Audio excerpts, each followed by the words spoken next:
in your mind you think, well, how could anybody do this to another person, much less, someone that's down there serving God. This is Reverend Carol Daniels, a 61-year-old pastor, grandmother of 8, and a woman who drove 60 miles every single Sunday just to open the doors of a church that barely had a congregation because she truly believed somebody out there needed to hear about God.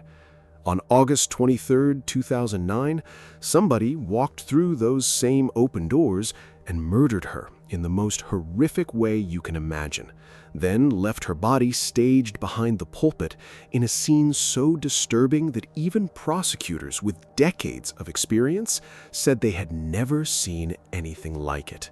And as of today, more than 15 years later, not one person has been charged. But before we get into what they found inside that church, let me take you back to where Carol's story begins, because understanding who she was makes what happened to her hit completely different.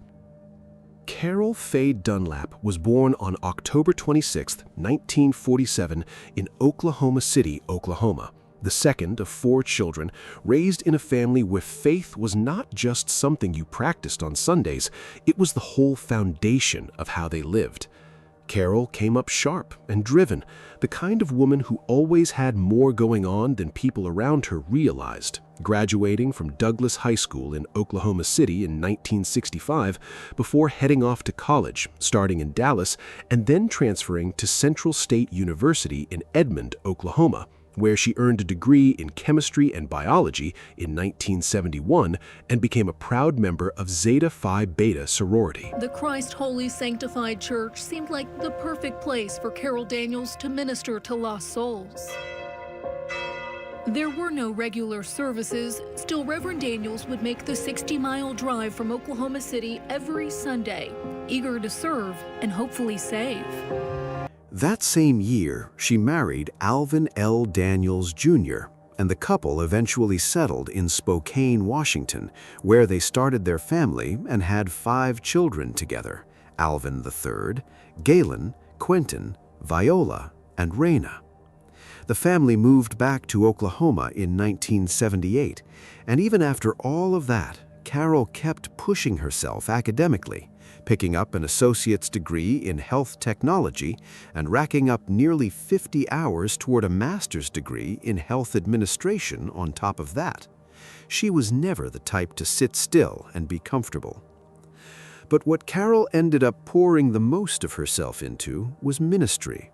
She was ordained in 1990 through Christ Holy Sanctified Churches, a Pentecostal holiness church with deep roots, and around 2001 she was appointed pastor of Worthy Temple Christ Holy Sanctified Church in Anadarko, Oklahoma. That 60-mile drive each way, every single Sunday, rain or shine, sometimes to preach to an empty room, became the thing people would always remember about her. We would sit for a couple of hours every evening sometimes, and we would sit down and eat together, and we would talk. These are the times Charlesetta Dunlap says she'll miss the most with her daughter. Her mother, Charlesetta Dunlap, described her daughter in the simplest terms the day after Carol was found. On Sunday, inside Christ Holy Sanctified Church, someone committed an unthinkable act, murdering Pastor Carol Daniels. The 61-year-old would travel an hour and 10 minutes every Sunday from Oklahoma City to Anadarko to minister to a small congregation. Carol kept the church doors unlocked every Sunday so that anyone passing by, anyone who felt lost or was going through something hard, could just walk in and find some peace. She helped people who had nowhere to go in the Anadarko area, performed weddings, ran a youth ministry when she was still in Spokane, and by every account from family and friends, she was the kind of person who would give you her last dollar, even when she barely had enough for herself. Her son Quentin later shared the last thing she ever said to him: "You can't let the things going on in your life stop you. You have to keep pushing forward." She wrote at least one book, held leadership positions on national church boards, and was remembered by people who knew her as warm, quietly funny, completely devoted, and the kind of woman who could make a room full of people laugh during the most boring meeting and then turn right around and make you feel like you were the most important person in the room. Well, she was very humorous. She was very patient. She had kind of a wily sense of humor when we had meetings, the way she would address certain situations. That is the woman who drove to Anadarko on the morning of Sunday, August 23, 2009, arriving at the church at approximately 10 o'clock in the morning, just like every other week. Her car captured on a surveillance camera at the Stop and Fresh convenience store nearby as she pulled into the lot and went inside. To everyone who passed by that morning, everything looked the same as it always did, and nothing about that Sunday gave any sign of what was about to happen inside those walls. At around 11:40 in the morning, retired Bishop Silky Wilson Jr. and his wife Julia arrived at the church for a planned visit, and immediately noticed something that did not feel right. Carol's car was parked outside, which made sense, but the front doors were locked shut, and that was not something Carol ever did. Bishop Wilson knocked on the door, tapped on it with his cane, and he and his wife called out her name and knocked on the windows, but they got nothing back. No sound, no movement, no response at all. But on August 23, 2009, retired Bishop Silky Wilson Jr. knew something wasn't right. The Anadarko Police Department was 1 block away, so the Wilsons walked straight over there and told officers what they had found. Officer Ashley Burris responded right away, made his way to the church, and entered through an open side door on the south end of the building. What he saw inside the sanctuary made him immediately get on his radio and call for backup. And it was not what he said that scared everyone who heard it. It was the way his voice sounded when he said it. An officer arrived, looked in through the open side door, and immediately called for backup. The inflection in his voice, I knew something was wrong. Anadarko detective James Howard is still haunted by the sight of Pastor Daniel's brutalized body behind the pulpit. Detective James Howard rushed in right behind Officer Burris, and what he found behind that pulpit was something that stayed with him long after that day was over. In your mind, you think, well, how could anybody do this to another person, much less, someone that's down there serving God? Reverend Carol Daniels was found behind the pulpit of her own church, and the way her body was left there made it immediately clear that whoever did this had a reason, or at least wanted people to think they did. Her body was completely bare, with no sign of any sexual attack, and her arms had been stretched out to both sides in a position that looked like a cross, placed right there behind the altar where she used to stand and preach. She had been stabbed many times across her back, chest, and hands, and her throat had been cut so deeply that investigators described her as nearly decapitated. The wounds on her hands told investigators that she had fought back hard before she went down, and her hair had been set on fire while her body had been sprayed with what appeared to be a cleaning product, which investigators believed was an attempt to destroy any DNA or other physical evidence that might have been left at the scene. Daniels had been stabbed multiple times, her head nearly severed, her hair set on fire, and her nude body posed, some say, as if on a crucifix. The Caddo County District Attorney at the time, Brett Burns, a man with more than 17 years of experience handling serious crimes, walked into that church and called it the worst thing he had ever seen in all his years as a prosecutor. And that is saying something for a man in that line of work. One prosecutor called it the most horrific crime he'd ever encountered. When investigators started going through the scene looking for evidence to work with, what they found was almost nothing. Carol's purse, briefcase, all of her clothing, and the weapon used to kill her were gone and have never been found. And despite everything the Oklahoma State Bureau of Investigation put into processing that scene, not one usable fingerprint or DNA sample came back. Whoever did this either knew exactly what they were doing or got incredibly lucky, because they managed to wipe out every physical trace they left behind. The OSBI took over as the main agency on the case right away, with the Anadarko Police Department helping out, and an FBI unit that specializes in understanding how criminals think was brought in early to help make sense of the way Carol's body had been arranged. A $10,000 reward was also announced for any information that could lead to an arrest.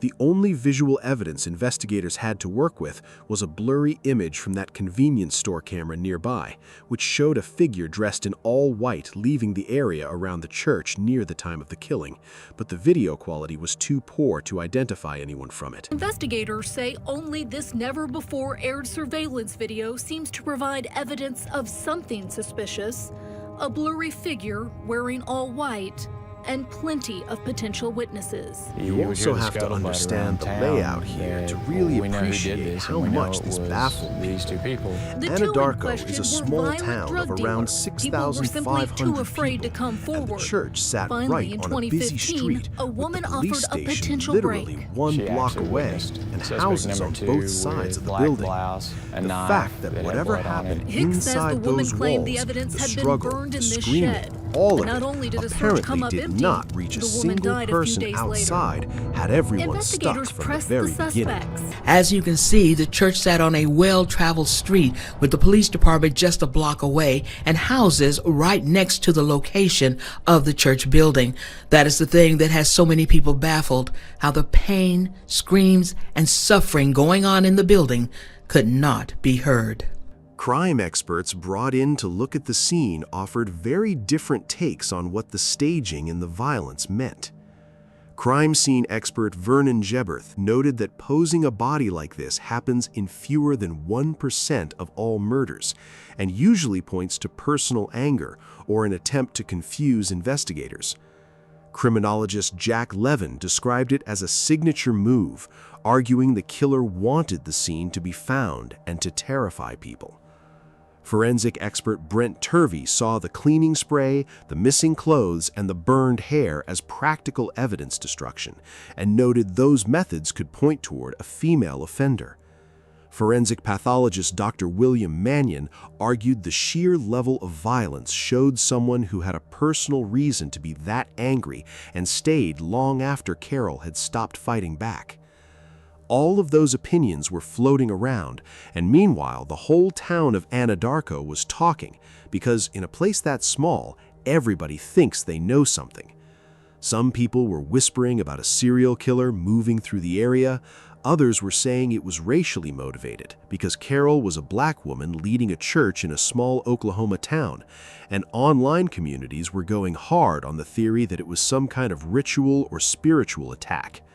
But prosecutors and law enforcement, through all of that noise, kept circling back to the same thing: a robbery that went completely wrong, tied to drug activity in the area that turned into something far worse than whoever started it probably planned. There's several theories involved. District Attorney Jason Hicks says investigators eventually agreed it was a foiled robbery, where the suspects, likely looking for drug money, took something more valuable: forensic evidence. Her clothes have never been recovered. The murder weapon has never been recovered. No. Two names had been going around Anadarko from almost the beginning: a main suspect and someone believed to have been with her. And people in that town knew exactly who was being talked about. The problem was that everybody was too scared to say it out loud to investigators, because these were not people you wanted to cross. All of that fear meant the case sat cold while Carol's family went home after burying her and waited for answers that did not come. 8 days after she was found, Carol's funeral was held at Greater New Zion Baptist Church in Oklahoma City, with nearly 1,000 people showing up to pay their respects in a service that ran close to 3 hours, celebrating the life of a woman who had spent decades giving everything she had to everybody around her. Her family buried her at Arlington Memory Gardens, and then they went back to their lives, carrying the weight of not knowing. Her sons calling investigators regularly, trying to get updates. Her Her son Quentin saying in an interview months later that he replayed that day over and over in his mind, trying to understand something that simply refused to make sense. I believe within my heart that that's what made that happen. They were looking for money, couldn't find money. And obviously they went to the kindest, most sincerest, open-hearted person that they could find, and it was her in the church. So, and that's, I still think about that all the time when I drive by and I look over there. It's just, I remember what happened. This case is the kind of story where every time you think a door is about to open, something slams it shut again before anybody can walk through it. The first real break came in 2015, nearly 6 years after Carol was killed, when a woman came forward and told investigators she had personally seen someone linked to the case near the church around the time of the murder, carrying a knife with blood on it and wearing a black blouse. She told them those items had been burned inside a nearby shed and pointed investigators right to it. They searched the shed and found nothing there. And then, just days later, the woman herself died, with multiple sources reporting it was a drug overdose. Just like that, the first real witness they had was gone. You would hear the scuttlebutt around town that we know who did this and we know it was these two people. The two in question were violent drug dealers. People were simply too afraid to come forward. Now let's talk about who investigators had been looking at all along. The main name that kept coming up in Anadarko was Denise K. Cooper, also known as Darnell Cooper, a 55-year-old local woman who was no stranger to law enforcement.